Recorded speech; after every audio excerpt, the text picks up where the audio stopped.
নমস্কার, শুভ সন্ধ্যা। আজকে শনিবার 15ই নভেম্বর 2025। বাকচক্রের নতুন পথ চলা বিবেকানন্দ ঘরে ঘরের আজকে 236তম 236 সাপ্তাহিক ধারাবাহিক বক্তৃতামালায় আপনাদের সকলকে সাদর অভ্যর্থনা ও আমন্ত্রণ জানিয়ে আমাদের এই অনুষ্ঠান শুরু করছি। অনুষ্ঠানের বিষয় এবং বক্তা অপরিবর্তিত। বিষয় স্বামী বিবেকানন্দ এবং বক্তা শ্রী তরুণ গোস্বামী, যার পরিচয় নিষ্প্রয়োজন। সুতরাং আজকেও আমি প্রাককথনে বিশেষ সময় নষ্ট না করে আসুন আমাদের পরিচিত প্রার্থনা সঙ্গীত, যেটি গেয়েছেন আমাদের এই বাকচক্রের প্রবীণতম সদস্য শ্রী রমেশচন্দ্র বন্দ্যোপাধ্যায়, তার গাওয়া সেই রবীন্দ্রসঙ্গীত কাম প্রার্থনা সঙ্গীত শুনে আমাদের অনুষ্ঠান শুরু করছি। ভালো থাকবেন।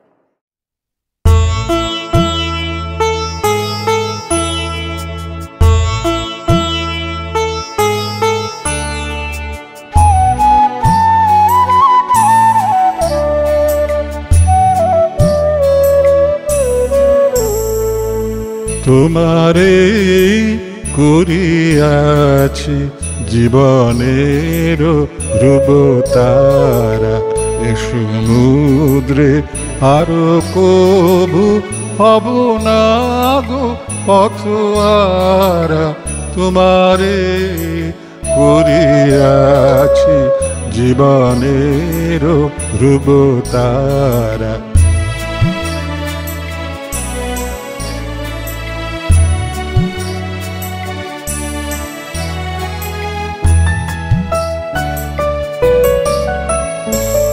যেথায় আমি যাই না গো তুমি প্রকাশিত থাকো, যেথায় আমি যাই না গো তুমি প্রকাশিত থাকো। অকুল নয়ন জলে ঢালো গো কিরণ ধারা। তোমারে করিয়াছি জীবনের রূপতারা।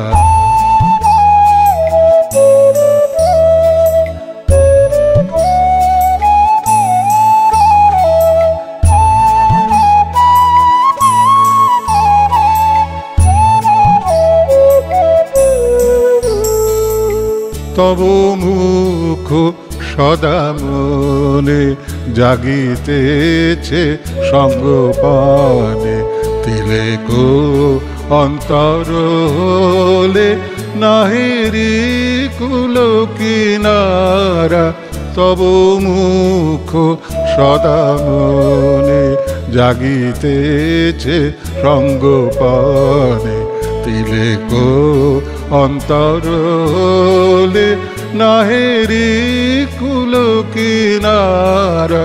কখনো বিপথে যদি ভ্রমিতে চায় হৃদি, কখনো বিপথে যদি ভ্রমিতে চায় হৃদি, অমনীয় মুখ হেরি শরমে যে হয় সারা।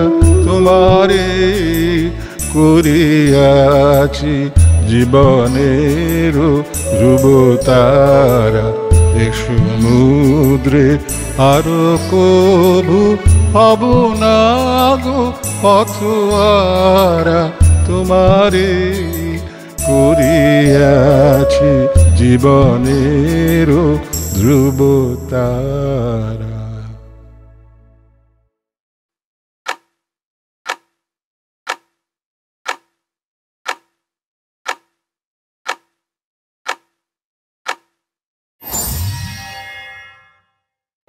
স্বামীজি আজকে যে চিঠিটি আমরা পড়ছি 24শে জানুয়ারি 1900, লস অ্যাঞ্জেলস, ক্যালিফোর্নিয়া, নিবেদিতাকে চিঠি লিখছেন।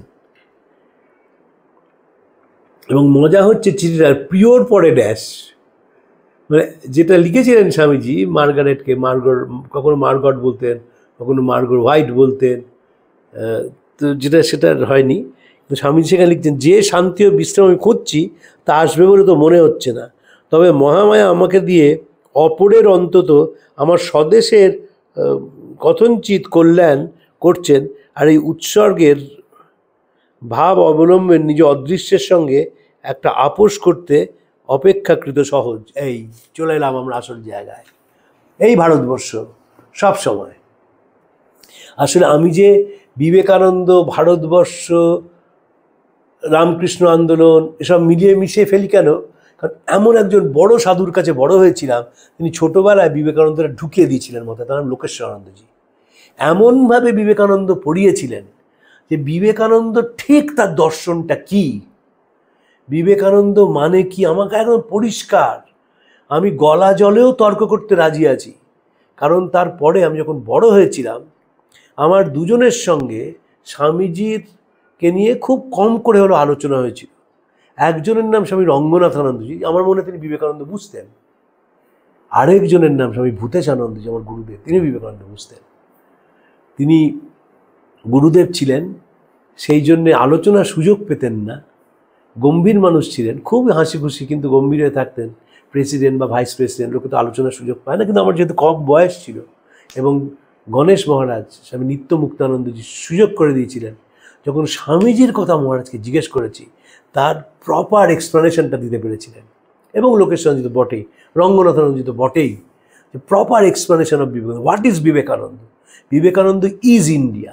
রামকৃষ্ণ ভাব আন্দোলন বা রামকৃষ্ণ মুভমেন্ট এর মূল কাজ হচ্ছে যে যন্ত্রণাক্লিষ্ট মানুষকে জীবনের মূল স্রোতে নিয়ে আসা, আর কোনো কাজ নেই।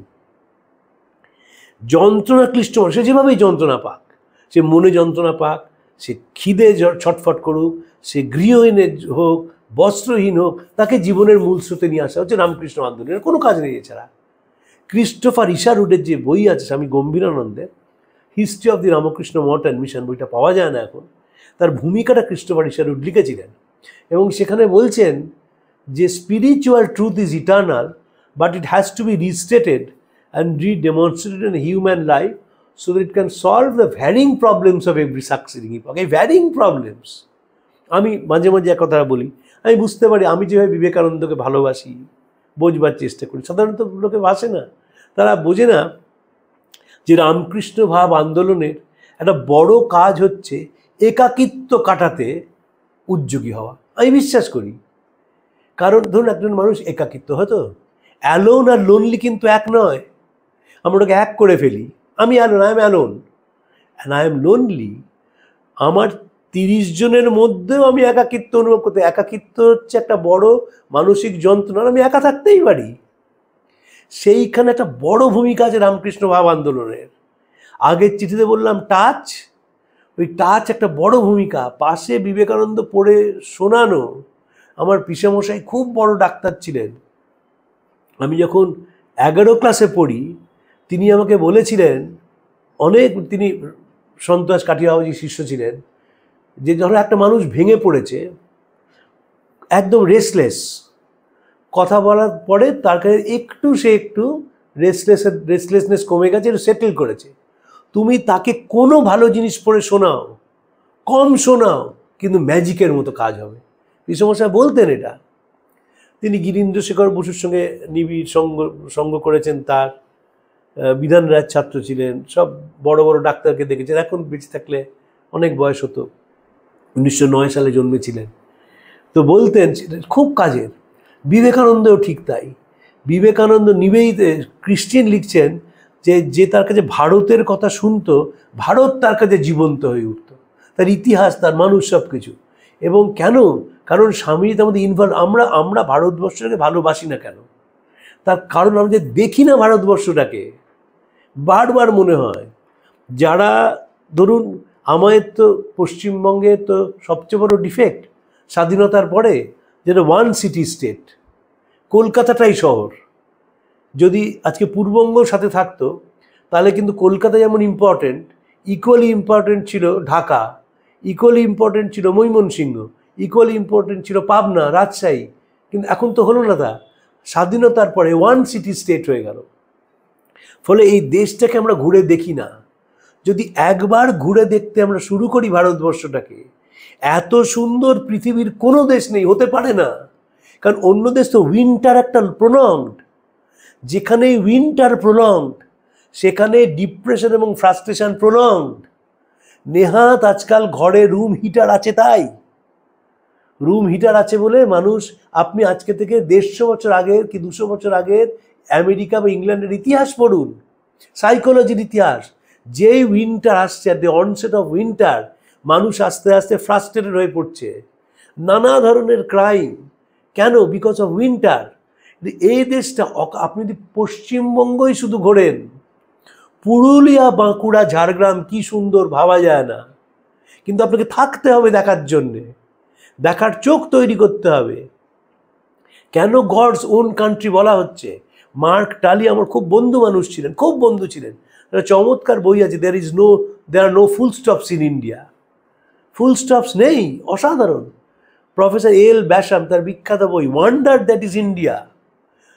আপনি পল ব্রান্টন পড়ুন, পল ব্রান্টন তো অসাধারণ, কেউ পড়ে না আজকাল। কি ভাষা তার! তিনি মাস্টারমশাইকে দেখেছিলেন, তিনি রমন মহর্ষিকে দেখেছিলেন, তিনি ভারতবর্ষে বহু সাধককে দেখেছিলেন। এবং এরা কি করতেন? এরা ওদেশ থেকে এসেই আগে গঙ্গার পাড়টায় চলে যেতেন, ঋষিকেশে, হরিদ্বারে, বেনারসে, সেখানে সব সাধু মহাত্মা নিয়ে লিখেছেন। ম্যাক্স মুলারের একটা অসাধারণ লেখা আছে নিজের ওপর, যে মাস্টারমশাই তখন ওর 6 বছর বয়স, ছবি আঁকতে দিয়েছেন। তো সেই উনি ছবি আঁকছেন যে গঙ্গার ধার, বেনারসে ঘাট, সেখানে সাধুরা কেউ ধ্যান করছেন, কেউ কথা করছেন, কেউ স্নান করছেন, এই ছবি আঁকছেন ম্যাক্স মুলার। এবং ঘন্টা পড়ে গেছে, খেয়ালও নেই। মাস্টারমশাই এসে কান মুলে দিয়েছেন যে খাতা দাও, ঘন্টা পড়ে গেছে। ম্যাক্স মুলার জেগে উঠেছেন। ম্যাক্স মুলার বলছেন, that was my first experience with India. খুব ইচ্ছে ছিল ভারতবর্ষে আসার, এই বৈশিষ্ট্যের জন্যে। বৈশিষ্ট্যটা ভারতবর্ষের অসাধারণ, আমাদের চোখ নেই দেখার। আমরা, নিবেদিতা একটা অসাধারণ বক্তৃতা আছে, স্বামীজি মারা যাওয়ার পরে নিবেদিতা তো পশ্চিম ভারতে গিয়েছিলেন, young welfare Christian association, young women YWCA, সেখানে একটা বম্বেতে বক্তৃতা করেছেন নিবেদিতা। সেখানে বলছেন, ইংরেজিতে বলেছিলেন যে, আমি আমার ভারতীয় বোনদের কাছে অনুরোধ করছি, don't get swayed by the extravagances of the west and western education. কেন বলছেন? আমরা সেই পার্ল বাকের রিফিউজির মতো। যখন একজন ভারতীয় বিদেশে যায়, রিফিউজি, পার্ল বাক বলেছেন তো, তাদের শহরে চলে এসছে, সে বড় বড় বাড়ি, চকচকে বাড়ি, সেই দেখে মুগ্ধ হয়ে যাচ্ছে। আমরা সোয়েড হয়ে যাই। সোয়েড হয়ে যাই কেন?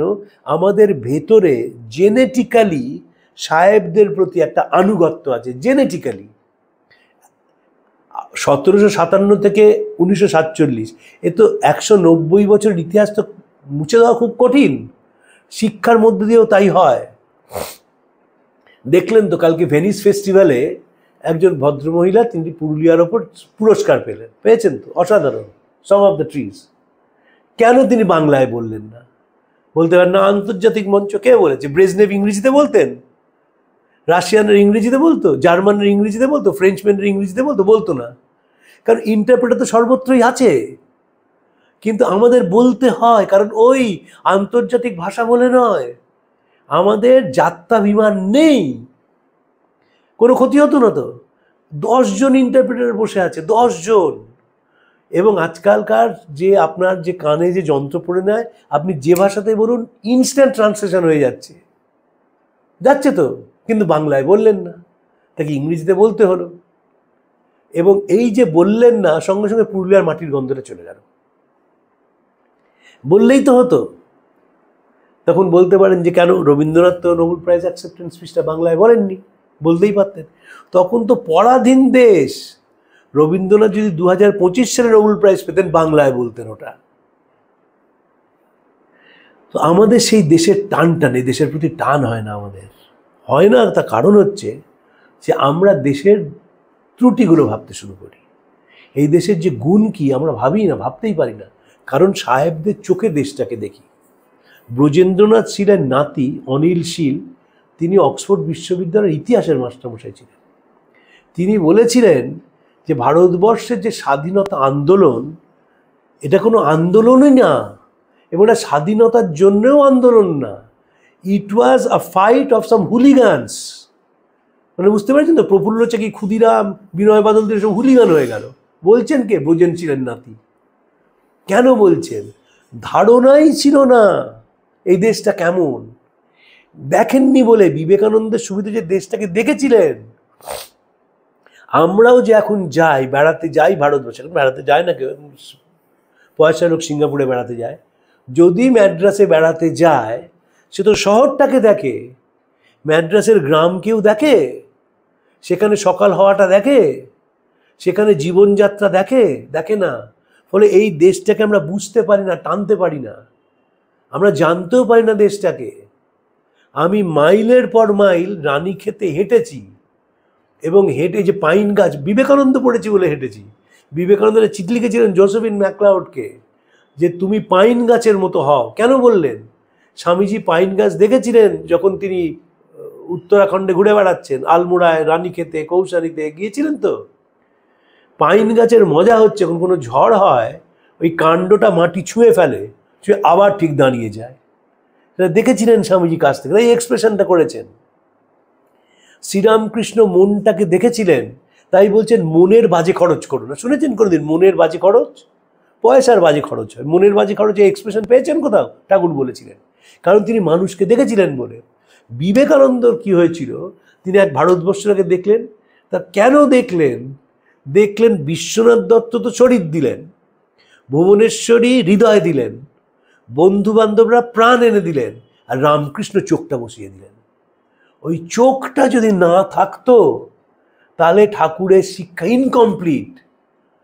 আমি সকলের সঙ্গে আলোচনা করা যায় না, মাঝে মাঝে বলি যে ঠাকুরের শেখানোর পদ্ধতিটা দুজনের ক্ষেত্রে সম্পূর্ণ স্বতন্ত্র ছিল। ঠাকুর সত্যি কথা বলতে কি দুজনকে শিখিয়েছিলেন। একজন হচ্ছেন তার স্ত্রী সারদা দেবী, আরেকজন হচ্ছেন স্বামী বিবেকানন্দ। আর কাউকে শেখাননি। আর সবাইকে কি শিখিয়েছিলেন? স্বামীজির প্রতি আনুগত্য হোক, সেইটা শিখিয়েছিলেন। কিন্তু যেটা নিজের উপলব্ধি সেটা শেখাননি বলেই তার কোনো সন্তান স্বামীজির ধারে কাছে পৌঁছাতে পারেন না। আপনাকে তো অ্যানালিসিসটা করতে হবে হিস্টোরিক্যালি। কিন্তু স্বামীজি কেন ব্যতিক্রম? কেন তিনি কারণ তিনি একদম শ্রীরামকৃষ্ণের কপি। শ্রীরামকৃষ্ণ নিজের মনটাকে স্বামীজির উপর বসিয়ে দিয়েছিলেন বলেই একটা পরাধীন দেশের লোক সে ভারতবর্ষ ছাড়া কিছু ভাবতে পারছে না। অরবিন্দ ঘোষ ভারতবর্ষের মধ্যে প্রচুর লিখেছিলেন। পরিবর্তন কবে থেকে ঘটলো মনে রাখতে হবে। কারাকাইনি জেলে গেলেন, যেই জেলে ছিলেন, জেলে দুটি জিনিস তার হলো। এক, তিনি তো কোনদিন সাধারণ মানুষের সঙ্গে মেশেননি। 6 বছর বয়সে মা বাবা বিলেতে রেখে চলে এসেছিলেন, সাহেবদের কাছে বড় হয়েছিলেন। তারপর বড়োদায় পড়াতেন 1893 সালে। প্রথমে জরিপ বিভাগে কর্মী হলেন, তারপর তিনি ওখানকার শিক্ষক হলেন। তারপর কলকাতায় এলেন, বিপ্লব আন্দোলন। জেলে গেলেন, জেলে তার দুটি জিনিস হলো। এক, সেখানে প্রায় 2 সপ্তাহ এসে স্বামীজি তাকে কর্মযোগ তাকে শিখিয়েছেন ধ্যানে। তার প্রমাণ কি যে শিখিয়েছিলেন? প্রমাণটা কি? What is the proof? Proof হচ্ছে যখন তিনি উত্তরপাড়া ভাষণ দেন, বিখ্যাত উত্তরপাড়া লেকচার, সেইখানে তিনি বলেন যে যখন আমি বিভিন্ন সেলের সামনে দিয়ে যাচ্ছি, I saw Basudeb in the dark and soul and misuse bodies. ওই যে যারা জেলের মধ্যে রয়েছে, বিভিন্ন সাজাপ্রাপ্ত আসামি, আমি তার মধ্যে বাসুদেবকে খুঁজে পেয়েছিলাম। এবং তার যে জেলের মধ্যে যে জায়গাটা রয়েছে, যেখানে যখন ছাড়া পেতেন সেখানে গাছ রয়েছে, মানুষ সকলের মধ্যে বাস। এই হচ্ছে বিবেকানন্দ, না হলে হতো না। কর্মযোগ শ্রী ভগবান বলেছিলেন তো অর্জুনকে, কিন্তু দেখো মানুষের মধ্যে সেইটা বলেছিলেন, নিশ্চয়ই গীতায় রয়েছে। কিন্তু বিবেকানন্দ জ্বলন্ত উদাহরণ। এবং বিবেকানন্দ দেখেছিলেন ভারতবর্ষের এটাই শিক্ষা, I see God everywhere. Charles ডিকেন্সও বলেছিলেন, ভিক্টর হিউগোও বলেছিলেন। কিন্তু বিবেকানন্দের গড হচ্ছে যে সাধারণ মানুষ, আমার পাপী নারায়ণ, আমার তাপী নারায়ণ, আমার গুন্ডা বদমাই জোচ্চর নারায়ণ। কারুর কাছে শুনেছেন এই শব্দটা? গুন্ডা কখনো নারায়ণ হয় না। ভারতবর্ষ শিখিয়েছিল গুন্ডা নারায়ণ। ইনক্লুসিভ তো, উপনিষদ তো ইনক্লুসিভ। দুর্ভাগ্য আমরা উপনিষদটা পড়ি না। কেউ পড়ি না উপনিষদ, ইনক্লুসিভ তো, তাই জন্য গুন্ডা নারায়ণ, পাপী নারায়ণ। এই যে ভারতবর্ষের কথা স্বামীজি দেখেছিলেন, শিখিয়েছিলেন শ্রীরামকৃষ্ণ। শ্রীরামকৃষ্ণের কি হলো হিস্টোরিক্যালি ভাবতে হবে। একদিকে কেশব সেন, দেবেন্দ্রনাথ ঠাকুর, শিবনাথ শাস্ত্রী, বিজয় কৃষ্ণ গোস্বামী। আজকের প্রেক্ষিতে এদের বুঝতে পারবেন না, আমাদের পড়াশোনা কম বলে। কিন্তু তখনকার কলকাতায় ফিরে যান, ঊনবিংশ শতকের কলকাতায় এরা হচ্ছে একজন স্টার। এখন তো আমরা স্টার বলতে বুঝি পাশে বাউন্সার আছে কিনা, তারাই celebrity. Keshabchandra Sen was a celebrity, Vidyasagar মশাই ওয়াজ এ সেলিব্রিটি, এটা মানতে হবে এখনকার টার্মিনোলজিতে, সেলিব্রিটি। সেইখানে এই লোকটি শ্রীরামকৃষ্ণ যখন যেতেন, মিশতেন, তিনি অ্যাক্রস বোর্ড মেশার সুযোগ পেয়েছিলেন। তিনি রাসমণির মথুরমোহনের অর্থ দেখেছিলেন, কেশব সেনের আভিজাত্য দেখেছিলেন, নরেন্দ্রনাথের মন দেখেছেন, উচাটন মন, এবং গিরিশচন্দ্র, বলরাম বোস, সুরেন মিত্র, এদের সংসার জীবন দেখেছিলেন। দেখার ফলে কি হয়েছিল, তিনি আবিষ্কার করে ফেলেছিলেন কলকাতা শহরটাকে। মাকে বলছেন পোকার মতো কিলবিল করে বেড়াচ্ছে। কেন বলছেন তিনি? তার তো বলার কোনো কথা ছিল না, তিনি বলতে পারছেন কেন পোকার মতো কিলবিল করে বেড়াচ্ছে। পোকার মতো কিলবিল করে বেড়াচ্ছে তিনি যে বলতে পেরেছিলেন, তার কারণ হচ্ছে যে তিনি কলকাতার মানুষকে দেখেছেন। যে কলকাতার মানুষের মধ্যে নেগেটিভ থটস রয়েছে, সে নেগেটিভ থটস ঠাকুর দেখেছিলেন এবং স্বামীজি মধ্যে ঢুকিয়ে দিয়েছিলেন সেটা। তাই ভারতবর্ষের কথা স্বামীজি সবসময় বলছেন। নিবেদিতাকে চিঠি লিখছেন তো, নিবেদিতাকে 1900 সালে চিঠি লিখছেন। তবে মহামায়া আমাকে দিয়ে অপরের অন্তত আমার স্বদেশের কল্যাণ করাবেন। যে স্বদেশের কল্যাণ করাবেন পরাধীন দেশে, তার তো 47 বছর পর স্বাধীনতা আসবে। আর 1900 সাল মানে ঘোর ইংরেজ যুগ। সেই যুগে আবার স্বদেশের কল্যাণকে কল্যাণ করার জন্য তারাই বসে আছে, কিন্তু কল্যাণ করাবেন কেন? কি কল্যাণটা? কি কল্যাণটা হচ্ছে ভারতবর্ষকে জাগিয়ে তুলতে হবে। ভারতবর্ষের মানুষকে তার ইতিহাস সম্বন্ধে, তার অতীত সম্বন্ধে সচেতন করতে হবে। দেখুন, অনেকেই স্বামীজিকে বলেন, অনেক ঐতিহাসিক বলেন যে বিবেকানন্দ ওয়াজ এ রিভাইভালিস্ট। যা অতীত ছিল সেইটাকে ফেরত আনতে চেয়েছেন। পড়াশোনা করেন না বলে বিবেকানন্দ সম্বন্ধে। বিবেকানন্দ সম্বন্ধে এইখানে রিভাইভালিস্ট কিনা, সুভাষচন্দ্রের অপূর্ব ইন্টারপ্রিটেশন আছে যে তিনি অতীতের সঙ্গে বর্তমানের, বিজ্ঞানের সঙ্গে আধ্যাত্মিকতার সেতু বন্ধন করেছিলেন। রবীন্দ্রনাথ বলছেন পূর্ব ও পশ্চিমের মিলনের জন্য তিনি তার জীবনকে উৎসর্গ করেছিলেন। এটা রিভাইভালিস্টের সাইন নয়। বিবেকানন্দ বলেননি আমার অতীত সব ভালো ছিল, না, শুধু ভালোটুকুনি নাও। যদি এমন কোনো রাষ্ট্র করা যায় যেখানে ব্রাহ্মণ যুগের জ্ঞান, ক্ষত্রিয়ের শৌর্যবীর্য, বৈশ্যের সম্প্রসারণ ক্ষমতা ও শূদ্রের সাম্যের আদর্শ বজায় থাকে, অথচ কোনো দোষ থাকে না, সেটাই আদর্শ দেশ। অথচ কোনো দোষ থাকে না, এই দ্বিতীয়টা সঙ্গে আর রিভাইভালিস্ট চলেন না। রিভাইভালিস্ট বলতে না, জানো তো আমাদের সব অতীত ভালো ছিল, কোনো খারাপ ছিল না, যা ছিল সব ভালো। বিবেকানন্দ বলছেন না, বলছেন ভারতবর্ষকে আধুনিক হতে হবে। রবীন্দ্রনাথের নোবেল প্রাইজ অ্যাকসেপ্টেন্স স্পিচ, তিনি বলছেন পাশ্চাত্য তোমরা আমাদের সন্দেহ চোখে দেখলে, আমরা তোমাদের সন্দেহ চোখে দেখলাম, তাই পৃথিবী যেখানে পৌঁছানোর কথা ছিল সেখানে পৌঁছাতে পারল না। 1921 সালে স্টকহোমে দেওয়া Nobel prize acceptance speech Rabindranath দর্থহীন ভাষায় বলছেন। সেই বিবেকানন্দ বলছেন যে স্বদেশের কল্যাণ, স্বদেশের প্রাক স্বাধীনতা যুগে কী কল্যাণ করবেন? সব কিছু তো সাহেবদের। কল্যাণ করবেন হচ্ছেন ভারতবর্ষের মানুষকে, তাদের সচেতন করবেন। তুমি অতীত সম্বন্ধে সচেতন হও। তুমি বিবেকানন্দ চমৎকার কথা বলেছিলেন যে ইতিহাস কেন পড়ব? ইতিহাস পড়লে অতীতটা জানা যায়, বর্তমানটা বোঝা যায়, আর ভবিষ্যৎকে ইঙ্গিত করা যায়। এই তো ইতিহাস পড়ার কারণ। Unless you know the past you can never interpret the present. আমরা অতীত থেকে ত্যাগ করে বর্তমানে পৌঁছাতে চাই এবং পারি না। তাই নিবেদিতাকে এটা খুব দামি কথা স্বামীজি বলছেন, যে এই যে স্বদেশের কাজ করার জন্যেই আমার জন্ম এবং আমাকে কাজ করে যেতে হবে। আর এই উৎসর্গ ভাব আমরা সকলেই নিজ নিজ ভাবে উৎসর্গীকৃত।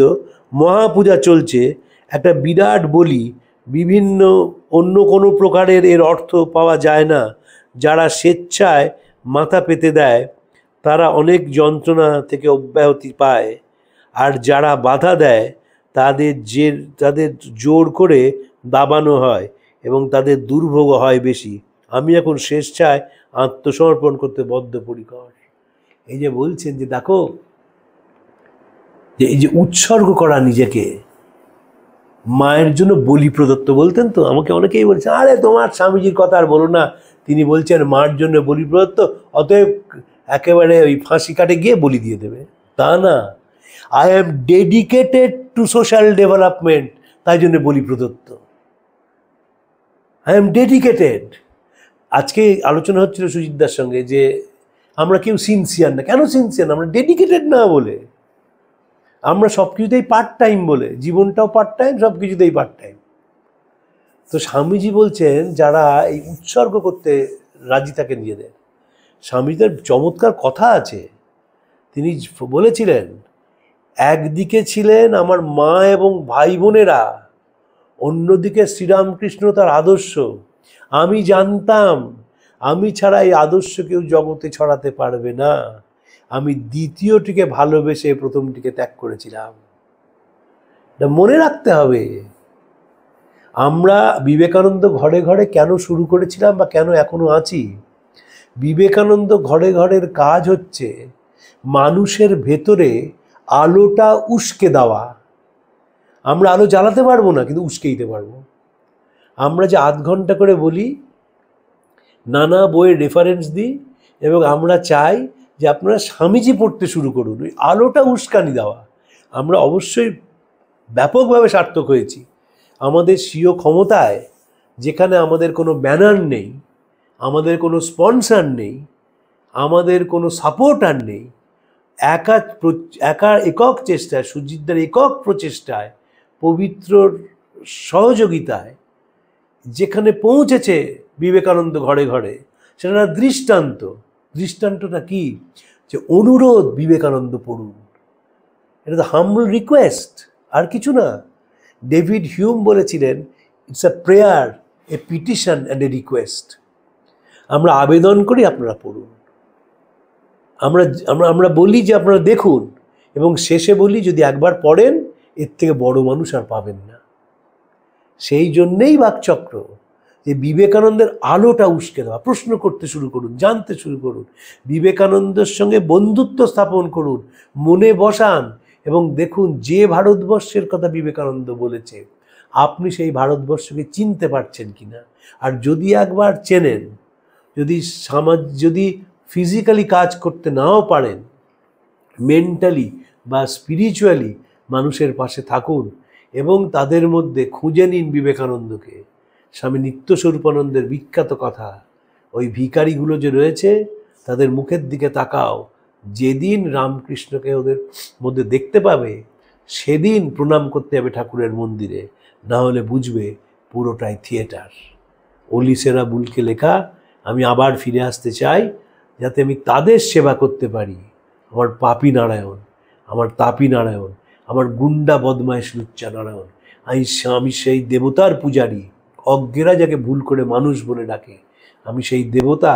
ঈশ্বরে বিশ্বাস করি না, যিনি আমাকে এখানে এক টুকরো রুটি দিতে পারেন না, ওদের স্বর্গে অনন্ত সুখ দেবেন। আজকে এই অবধি থাক, পরের দিন আরেকটি বিষয় আলোচনা করব। প্রাণারাম প্রাণারাম প্রাণারাম প্রাণারাম প্রাণারাম প্রাণারাম। কি যেন লুকানো নামে তাই মিষ্ট এত তব না। প্রাণারাম প্রাণারাম।